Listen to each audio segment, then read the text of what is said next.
Now, as West Asia's conflict escalates with Iran launching missiles at Israel, traders worldwide, including those in India, are braced for significant trade disruptions. The vital Red Sea shipping route may remain blocked longer than expected, keeping freight rates high. This heightened conflict poses risks as Hezbollah's ties to Houthi rebels in Yemen threaten shipping safety in the Red Sea.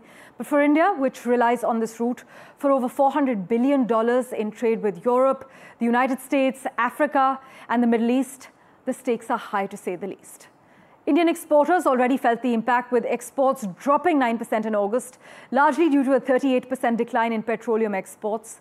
But reports indicate that India's petroleum exports fell from $9.54 billion to $5.95 billion year over year.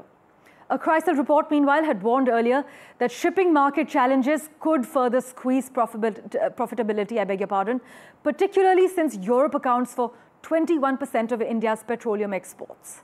However, I must also point out to you that India's trade with neutral Gulf nations like Saudi Arabia and the UAE has surged, increasing by 17.8% just this year. Exports to Iran, meanwhile, also grew by 15.2%.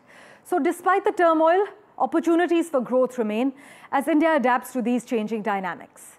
Global shipping firms are experiencing a profit surge amid the Red Sea crisis, prompting Indian exporters to actually urge the government to establish a reputable Indian shipping line. This would actually help reduce dependency on foreign firms and lower transport service costs, which exceeded $109 billion in 2022 alone. Notably, Maersk, a key player in world trade, has raised its profit forecast due to rising freight rates driven by this crisis. However, the escalating conflict does pose a risk to the India-Middle East-Europe economic corridor as well, which was announced during the G20 meeting in India.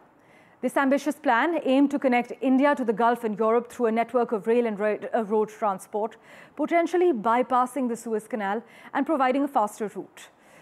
Yet the ongoing tensions in West Asia could hinder the progress of this vital trade initiative, and the eruption of war, let's say, in Middle East could seriously complicate matters, including for this trade routes development.